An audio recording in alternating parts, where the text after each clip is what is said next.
All right, everyone. Good. Hello again. We were here with the Detroit Stories Quarterly, and we're here with a good friend of ours, David Phillips, who wrote a story for our summer edition, which is our fifth edition, and Eat 'em Up Tigers. And we're just beginning to start episode. We're starting to interview some of the authors, our guest authors, and so Dave is our first guest author, and we're glad to have him here on the show to talk about the story. Just a bit of a beginning for those who have not familiar with Detroit Stories Quarterly. We started about a year ago, and this is our fifth edition, and we basically published out of Detroit. All of our stories are basically deal with Detroit in some way or fashion, and that's the one thing we ask. Dave is actually our first author who's not living in Detroit, but a story is definitely based in Detroit. And so we just keep that theme, and we all try to focus on Detroit from a bunch of different angles, which is why we have mostly sci-fi, alternative fiction, fantasy, that sort of story thing, although we have some other ones that are just straight fiction, and just kind of see where things go. So having said that, Dave, once again, you're welcome. Thanks for coming to the show. And I guess thanks guys for having me. This is a real treat. Absolutely. Well, the first thing I wanted to ask is just give kind of the viewers just talk about your background as a writer, just what your background is. Yeah, so I started out in college as a journalism major, and I got cold feet because I was like, how am I going to eat in the future? That became a concern. So I went into business administration, but I never really lost the Jones to want to write. And once the internet opened up, and anybody, this is the good and bad thing about the internet, right? Any idiot can blog, but occasionally a fairly bright person can blog too. I hope I'm in the second category.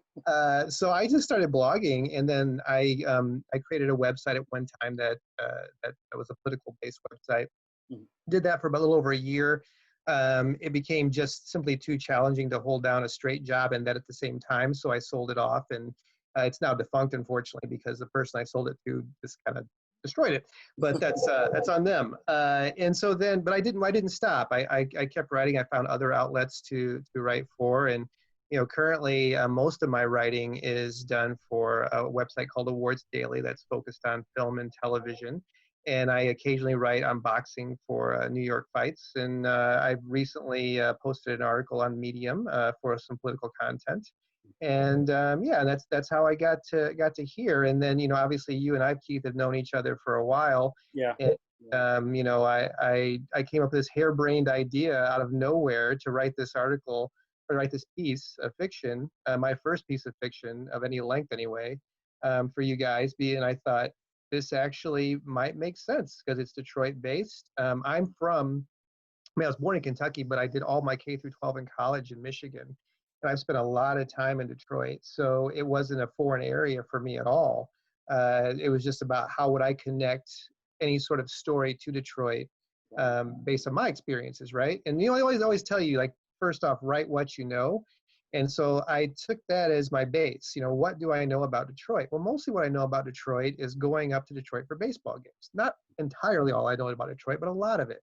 And that is where I sort of based the story, and around the death of James Van Horn, who was a homeless person who would be outside the stadium asking for spare change. And he was such a striking figure in so many ways that when he was killed in a hit and run, it actually became front page news locally in Detroit. And then all of a sudden one day I just came up with this idea for a story. Like, what if those of us that are privileged, who are so easily forget, that for the grace of God go I aspect, what if they came back to essentially haunt us? And what if we deserved it? And that was kind of the jumping off point of the story. Well, that is really good. Go ahead, Doc. Well, no, because that, of course, led right into what we wanted to get started talking about, is what prompted you to write this story. And clearly it was that event. The locale itself, Tiger Stadium, or excuse me, Comerica. Yeah. Yes. But you bring, I think, in your story, kind of a nice sense of being there, particularly during the week and in the early part of the day is where you focus your story. So did you have quite a few opening day experiences over the Opening or close to opening? Yeah. You know, like usually like the first week of baseball, you know, that was usually, I mean, I'm a baseball fan from a long time ago. So I've always been a lover. And because I was located in Michigan, and my oldest friend, Barry, I actually got the guys to let me use their actual first names. Those are two real people, Barry and Tom, in the story. Barry, my friend, I've known since I was 5 years old, and he's a big Tigers fan. So it was the nearest ballpark that we could go to that wasn't the Cubs or the White Sox. So we hate the Cubs and the White Sox. So we had a ton of experience of going up to Old Tiger Stadium, but then to Comerica Park as well. So when I was thinking about this, I was thinking, well, how do I, you know, put some flavor in of the actual stadium, of the drive up, because all these local pieces, I think local details are really important when telling the story, because if you want a Detroit-based story, you have to mention the streets. You have to mention, you know, what's in the stadium, you know, like the statues that are in the stadium. What's the walk like to the park? What do you pass by? Those kinds of things. Because otherwise, you know, it could be any town USA. And that was not what I was going for. And I certainly don't think it's what you guys wanted either. No, absolutely. So yeah, so my experience of going up there so many times over, I mean, usually 4 or 5 times a season, typically, because Barry wants to go all the time. So you can't turn him down often and stay his friend.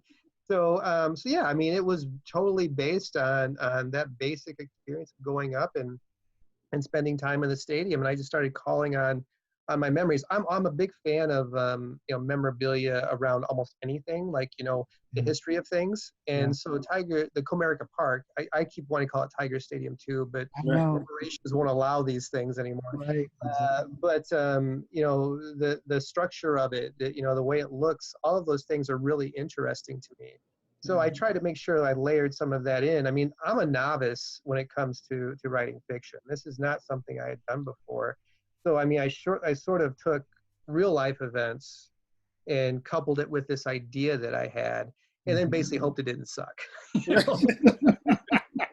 Well, you know, David, we want to get to talking about your writing process and some of your thoughts about it. I'm glad you mentioned that. But Keith, I think you wanted to ask first and kind of ask David a little bit from a broader perspective about his thoughts about stories. Yeah, I was one thing that Doc and I were talking about, particularly with all the, you know, the madness that's going on now. I think most folks of any kind of conscience feel compelled to be involved in some kind of way, whether it's even just voting or doing something, to the point, I think, where some folks almost feel guilty if you're not doing, you know, anything.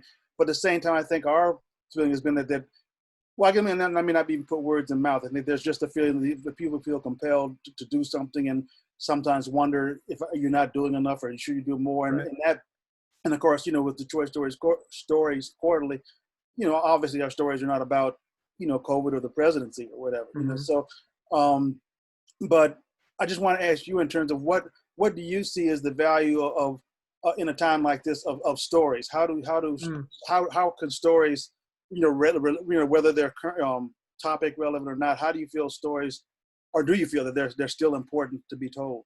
Absolutely. And I think in a large part because we need an escape. You know, I think in the time that we live in right now, it's, you know, all the news is bad, right? I mean, you wake up every day and the news is terrible.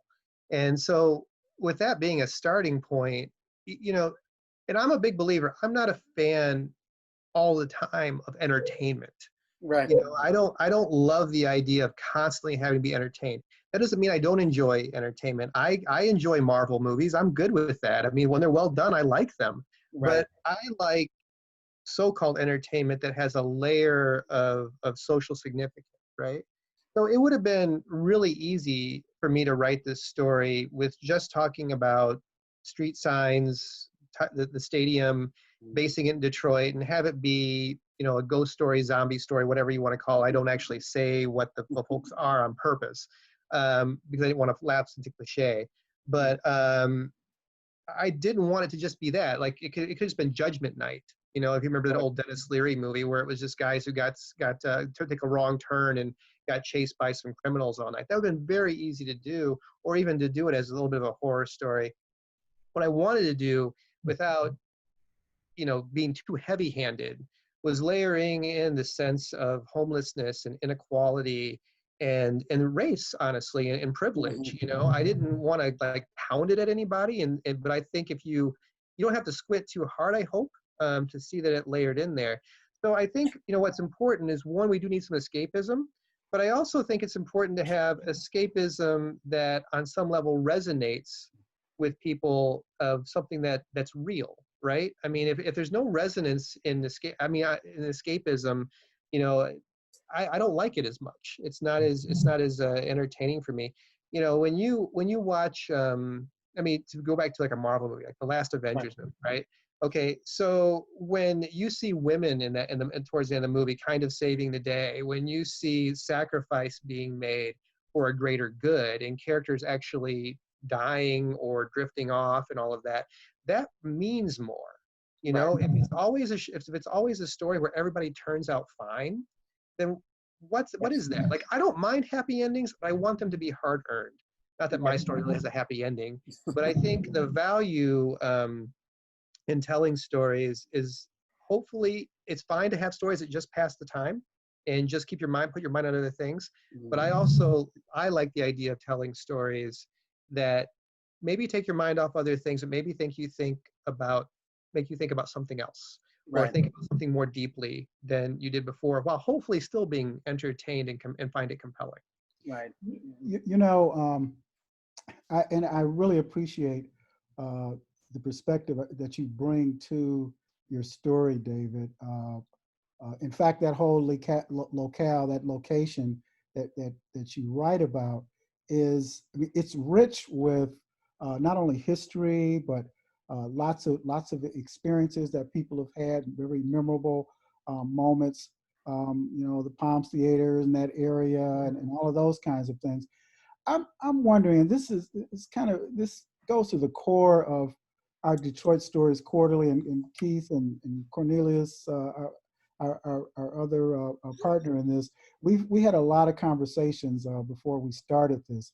And one of the things we kept coming back to is that Detroit, in a lot of ways, is it's two things. It's kind of a microcosm of, urban areas everywhere. But in some ways, it's almost like it's a warning, in a way, indication of here's where the future of all cities or areas could, become if there's not intervention. So I guess that takes me to a question that I have, and Keith, you can jump in too. Do you feel like maybe in some ways Detroit can serve, given the type of stories that we know potentially can come from Detroit, can it serve as a way of showing our larger society of the strengths and weaknesses, the good and bad? Is Detroit kind of a every man, so to speak, or every city, in that we can all maybe learn from the things that have happened here? Just your thoughts about that. Yeah, absolutely. I think Detroit is a ground zero sort of microcosm of what can happen to large urban cities, and as automation becomes a real factor, especially around industrial type work. I mean, so much of Detroit has been based around the auto industry for so long. And I remember there was a quote I once saw that because the auto industry is so impacted by the economy, that if the economy catches a cold, Detroit catches the flu, right? So I think the challenge here is that, if you have a blue collar city, a very large urban blue collar city, that can be impacted more easily by a couple of things too. I mean, at its peak, Detroit had like what, 2 million or so people, and it's now like around 800,000 now, I think. Absolutely. So, not quite that, about 650, I think. Is it 650 now? Okay, so you've lost, like what, almost 2/3 of the population. So you have a city constructed for roughly 2 million people that's now down to 650,000. There are real ramifications for what happens when people flee the city, and what it leaves behind. I mean, just from the standpoint of empty buildings, empty shops, the potential for the lack of income that the city can bring in to take care of those sorts of things, right? I mean, the sort of blighted neighborhoods and the sort of your potholes down to like the most basic things. That if you don't have a tax base, it becomes really problematic to run a city that size. It's built for so many more people than it actually has. And it's not that Detroit is like there's like a bunch of other huge cities that are exactly like Detroit, but if you look at a city like Pittsburgh, that is a city that is a good comparable. Now they haven't run into some of the same problems at this point as deeply as Detroit has, but you could see that happening elsewhere, that cities that are based around an industry, one where people use their hands and people get replaced by things that have robotic hands. It really puts a city that is maybe not diversified in terms of their economy. It puts those type of cities in a really tough spot. And that automation thing, like I remember when Andrew Yang, right? When he was talking about right. When he was talking about the basic income that everybody should get, and I think he was talking about roughly $2,000 a month. I remember thinking, I'm all for that. I'm just thinking that's probably going to have to come when we move into a space of true automation, right? Because if there aren't enough jobs, then how do you keep people alive and functioning and sheltered and with food, And what has been shown by COVID is that we maybe need that now. I mean, he wasn't actually ahead of his time. Or he was only by a couple of seconds. Right. Because we are not ready. And COVID has proven this by the way unemployment is so hard to distribute when it's this widespread. Right. Unemployment benefits, I should say. All of that. I mean, we are putting people in dire straits, and of course, every time that there goes to be an extension of unemployment, it goes down to the last damn minute every single time to get it renewed. And it's not just about the fact that sometimes delays people getting the income. It also creates an extraordinary amount of stress for the people who are waiting to see if it gets renewed. And the mental health issues that go along with that. So I know I'm kind of getting far afield here, but this, Detroit is not, well, maybe a microcosm. It is not a city that doesn't share certain aspects that other cities share, and also that can potentially spread out to other places too. Because now, with not being able to go outside, not being able to go to restaurants, or at least not without worrying your ass off, it points out the inequalities and inefficiencies and of the safety nets in this country even more. And I think Detroit has learned that lesson before the rest of the country, which is learning it now. I think that's very much, and I think that's an important question. I'm do a real quick interruption. My wife handed me an ice cream cone. So that's why I'm doing. Hey, so never turn down ice cream. I don't turn down ice cream. It's science fiction.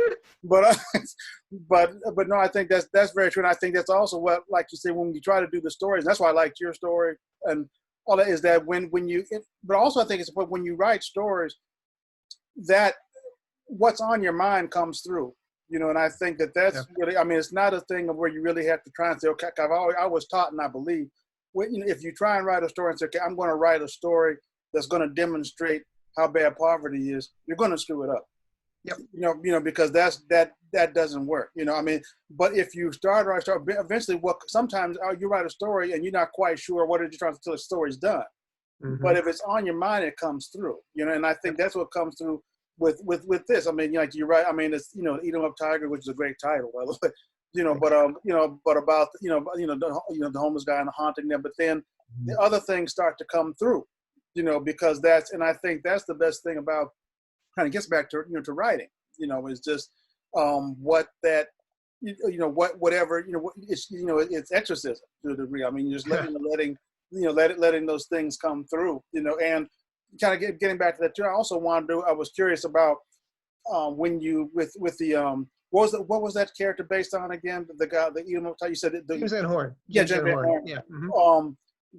Because like you look at it, there's any kind of ways you could approach that. I mean, it could have been a straight fiction that, you know, it could have been, you know, sci-fi, could, you know, like you chose more of the horror thing. What made you decide? I mean, did that happen while you were writing, and what made you decide to go that route for the horror ghost? Yeah, the framework of it came to me really quickly, which was, you know, this is something we do every year. So I had this base level of structure, right? Like, this is what I can put the story around.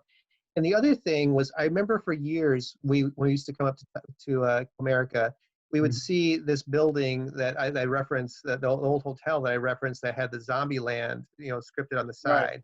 Right. Okay. And then it like the two things just sort of connected. I said, is there a way to, you know, make this into some, because there's a lot of sci-fi stuff in DSQ. Right, and right. So I thought, is there a way for me to connect these two things? And at first I was going to go with this straight zombie story. I thought, man, everybody and their brother has done a zombie story, right?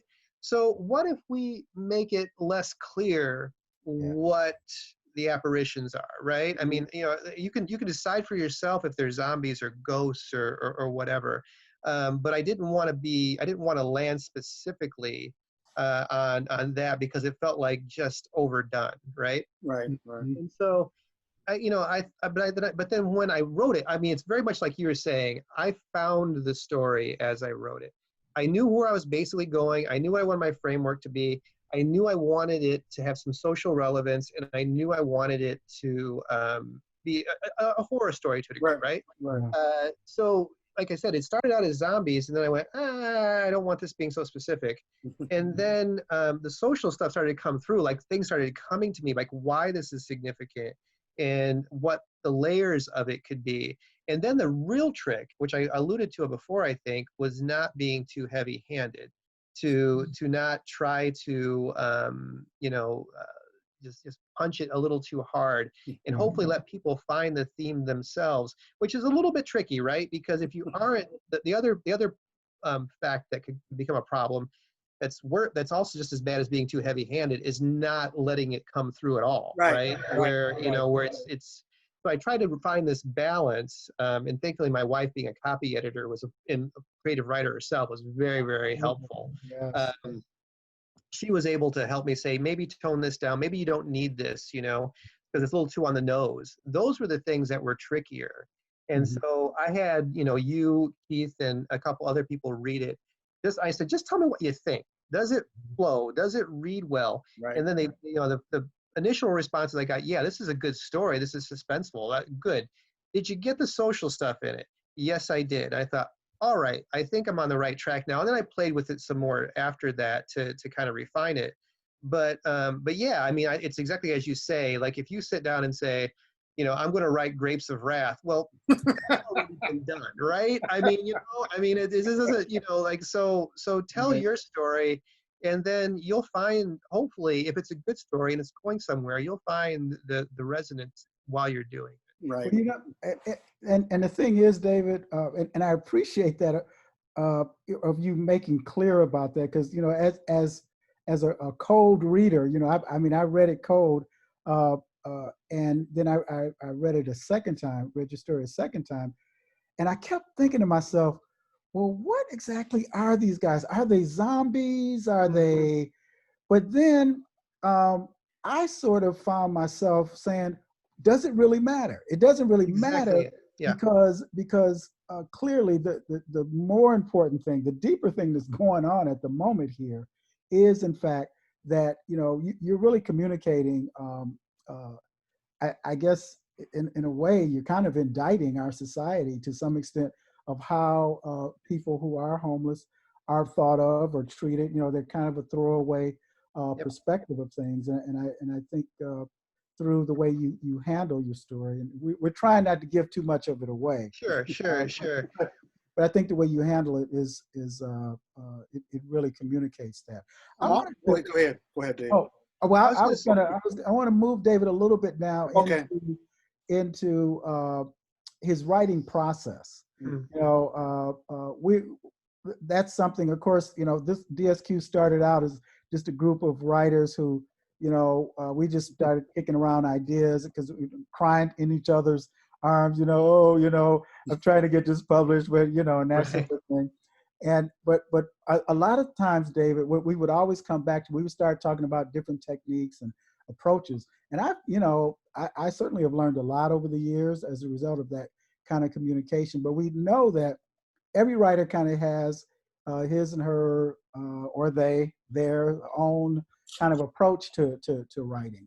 And so what's yours? Like, I know you got this idea and so forth, but from the idea to, us having this moment right now, or in fact, when you finally delivered it after, it was, what took place? What was your, did you just scratch on a notepad or how did you go about that? So I'm going to quote Dorothy Parker now and say, I hate writing, but I love having written. So the most daunting part for me is always starting, because I know that when I start, I'm not going to stop, and that a huge chunk of my life is going to disappear. And I'm going to write this thing all the way through from start to finish. And this was the longest thing I had ever, one of the longest things I'd ever written in terms of pure word count, and the first fiction I'd ever written. So it was even more daunting. But I got to a point where I felt like if I didn't write it, I was going to be mad at myself, right? Wow. So I have an app on my phone called Wordsmith. It's WERDSMITH. And I started with a little bit of an intro. I made a real quick basic outline, let myself sleep on it overnight, and said, okay, now we're going. And once I hit the pedal, I usually don't stop until I've gotten to the last word. Now, that doesn't mean I don't go back and change things or refine things or all that. But I like writing it completely, when you're with the muse, I guess you could say, right? And so that's what I did. I mean, I wrote it all the way through in one sitting. It took me a couple of hours. I am a very lucky person in that I write fast. And I like to joke, sometimes it's good to be, it's if you can't be good, at least be fast, right? So, you hope you're good too. But you can make good come later. But it's more important to have something to work with. So if you get all of it out, then you can go back and you can play with it. You can touch it up. You can fix it. You can make it better. But you have to have something there. And I think for a lot of writers, the most daunting thing is that blank screen, because something has to go there. And you have to put it there, which means you have to create all of it. And I find that a very uncomfortable place to start. But once I get flowing, once I get writing, and then I go away. I mean, I'm just in my head and I'm just, just typing badly most of the time. I'm a terrible typist. Typing badly all the way through until it's done, and then saying, do I have anything here? Usually the answer is yes. And when I say that I find the article while I'm writing it, I really mean that. I mean, like, I'll be like, oh, I didn't think about this, but there's a potential for something a little deeper here. And sometimes you go back and go, I didn't even know I did that. I mean, I'm not saying I'm having some out-of-body experience. I'm saying you can't really talk to me when I'm writing and think that, I'm the regular me that you would find any other time. I'm surprised. Go ahead, Bob. Oh, please.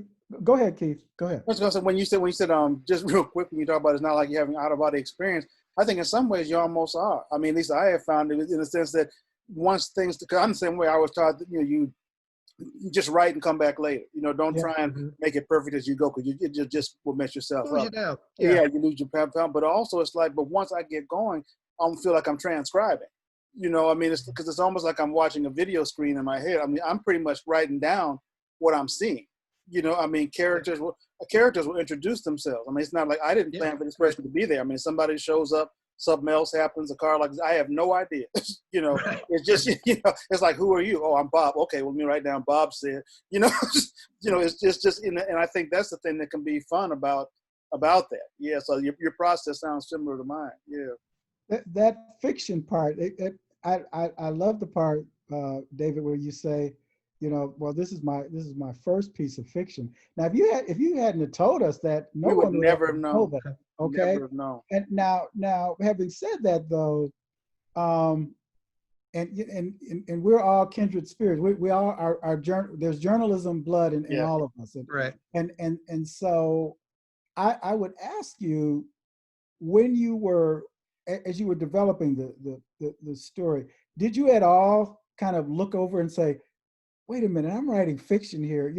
I mean, did you suspend your disbelief that I'm a journalist writing fiction kind of thing, or did you just let it flow? it was absolutely a challenge to some degree, but more after Yeah. I'd finished it. And that was because I went into a bunch of statistical data about Detroit that, and my wife checked me on that. She looked at it and said, "You don't need all this. This is journalism." And at first I was like, "But it's good information. It's useful." She's like, "Not the point. Not the point. You're getting away from telling the story now. That's really great, you know, if you want to write a political article or a socioeconomic piece, you know, on those things. And those stats are interesting, but all they do is slow down your storytelling. And, you know, like anything else, she turned out to be right. So I actually cut, you know, like the story was probably about 400 to 500 words longer, and we cut it down to make it really for the purpose of flow. You know, I knew this would be a longer piece because it would need to be on some level, but you know, you want to strike that balance between, you know, storytelling should keep moving, right? It should keep moving the reader along. That doesn't mean you can't slow things down for a minute. It's like making a mixtape, right? You know, you come out hot with 2 funky jams, and then you cool it down, you know, with some baby making music, and then you move back. And there you go. kind of, you know, you can do that, but you know, it all should feel like it belongs and that it flows. And when I started shoehorning in the statistical data, it just stopped the thing cold. It was interesting to me. It could be interesting to a reader, but not necessarily interesting to the story. And it's interesting you say that because, and in the interest of full disclosure, your wonderful wife also serves as a copy editor for our work, and we so appreciate her. In fact, I had a moment in the story that one of my stories, Strange Days, that's going to be coming out. I had a moment just like what you're talking about, David, where I had inserted toward the end. And it was because, you know, I was thinking about, I had been reading some historical stuff about Thucydides and the history of the Peloponnesian War. And somehow I worked that in toward the end. And of course, you know, she was strolling along. She was sending in her comments. She was, you know, moving. She was doing fine until she got to that part like, okay, I get this, but why is this in here? And that was something that I had to come to terms with. I'll just put it that way. But nonetheless, I still wrote fiction, but I realized I had a good lesson in realizing that, you know, you do want to, you don't want to get too left brain, and then you're off into areas that really move the reader. Well, I like to say I have 2 marriages. I'm married to my wife and I'm married to my words, but the wife should always come first, especially when she's a good copy editor. So you know what she likes to say, like one of the things I learned from Keith, because Keith and I have shared pieces, you know, over the years, and Keith has often said, you know, keep it simple. You know, you don't have to have tons of exposition. This was more in a journalism mode, you know, where there is more, you know, creativity, obviously, in writing fiction. So, but my wife actually takes it a step further, where what she always says is, it's not finished until there's nothing left to take away. Wow. Which, you know what, reminds me of a Prince song. Because if you were ever, if you ever, not that I've ever heard it, I'd love to hear it, but When Doves Cry, when originally written, had an orchestra, a bass line, and all sorts of other type of stuff. Yep. He took all that stuff out, and there's points in When Doves Cry where there's nothing but a drum machine in his voice, and yet it still feels full and complete, because that's all that's supposed to be there to make the song work. And I take that as like a really, you know, important thing. It's always what I've thought was, get a little outside, the difference between Prince and Michael Jackson to me is that everything for Michael Jackson had to be perfect. It had to be full. The beat had to always land so crisply right where he thought it belonged, that it could become mechanical. Where Prince was like, almost like high quality demos, some of his music, right? So I tend to lean towards that direction. You know, it doesn't have to be perfect, but what should be there should matter.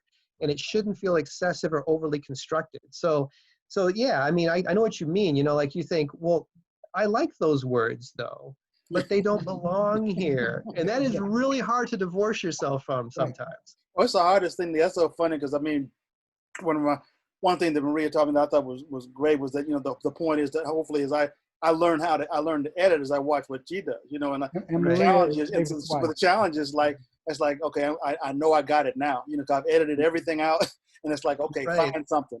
And sure enough, it's like, damn, you know, I've gone through my piece and combed it out and chipped this back, you know, and sure enough, there's all this other stuff that you will find. But the thing that is so great though is that one thing, like you said, is the way things go. One piece of dialogue I remember I had, and the thing she pointed out was this is in the, you know, the other piece that I have in for the summer edition, Not Fade Away. But it's like, nobody talks that long. Except yeah. And I was like, that's right. It's like it's not an exposition, you know. Right. And you realize that's right. When you sit on the street, unless it's just, you know, people don't just sit on a park bench speaking in soliloquy, you know. You know, Right. and it's like but it's great. Like it's and more and more funny because then I watch. But the good thing about that is then you can go back and look at other programs like watching TV. You know, the worst thing that ever happened to me was when I had a great teacher in college, because books that I thought were wonderful, by the time he finished teaching me, I went back and I was reading Richard Wright, whom I love, but now I couldn't read Richard Wright uncritically.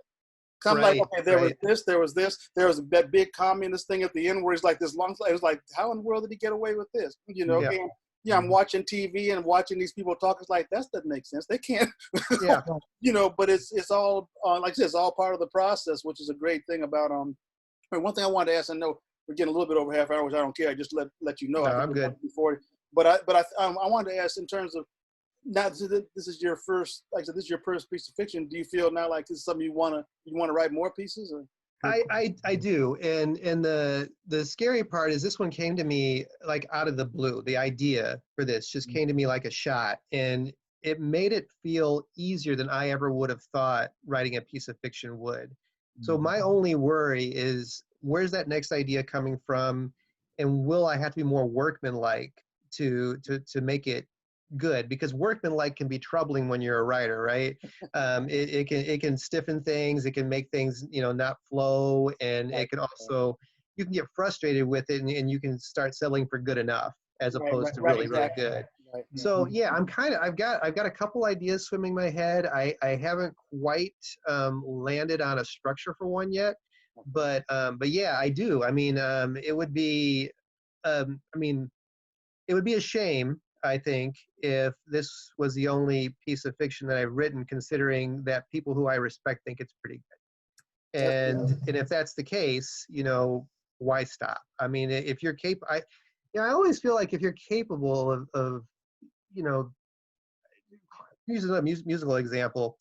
I used to love early Radiohead, and then they started like disappearing up their own backsides a little bit by like, you know, just fiddling with computers and stuff. Like, you have a great guitarist. You guys write really good songs. Why don't you just do that? You know, like why are you getting off base here with? I mean, not that something's not interesting, but they're not songs anymore. They're more like you know, like atmospherics for soundtracks, right? Right. And so, I mean, my thinking on this is, if this is something I'm capable of doing, it would be a shame if I didn't continue to do it. How often it comes to me, how much of it I do, that could be a different question, but I don't feel like I should put it down, no. Okay, good. Very good. Well, you know, you got a place where you can put them, so we got. That's right. And we do, we've, you know, because we are an experimental publication. I've had a narrative nonfiction piece that we ran dealing with the life of Donald Goins, the noted author. Right. So, and you know, and David, really, and Keith, in retrospect, when I look at Strange Days, which is my piece coming out, it probably needed to have been maybe more of a narrative nonfiction, because I was really trying. I really wanted to speak to the present moment, but the fictional bug, David, and I totally it had a greater bite on me. So I went with it that way, and I'm pleased with how it's come out. I've made some adjustments to it, but I'm still pleased with how it came out. Well, I think the thing that I was happy with, even just for myself when it was finished, is one, that I did it. You know, like if nobody in the world ever saw it, I sat down, I wrote a piece of fiction, and it has a beginning, a middle, and an end, right? I mean, it actually is a story. How good it is might be a different discussion, and we ended up getting into those talks, you know, about what it need to be done to it and what to improve it and all of that. But there is something to be said, and this goes back to the Dorothy Parker quote, to having produced something where nothing existed. Isn't That that always something? feels good, even if only you and your relatives ever look at it. I Yes. mean, that to me actually is a good feeling. So, and it's even better when it'll get out in print and there's an opportunity for more people to see it. And it's something you can always, you know, say that you did. I once wrote this thing, you know, that is always satisfying, even if it sometimes is hell getting started. Oh man, we could go on for a while, but Keith, I guess you need to take us out. Yeah, no, I guess so. But this has been great, and yeah, Yes, it Dave, has. thanks so much for joining us, man. It's just been a great conversation, man. I really, really enjoyed all of it, and once again, everybody, the story was Eat 'em Up Tigers, which will be in our next summer edition, which will be coming out And it's in a couple of scary weeks. as heck too, guys. Just to Huh? let everybody know, you know, What do you say? it's scary as heck. Oh yeah, It really is. yeah. Woo. You won't watch baseball the same again. No.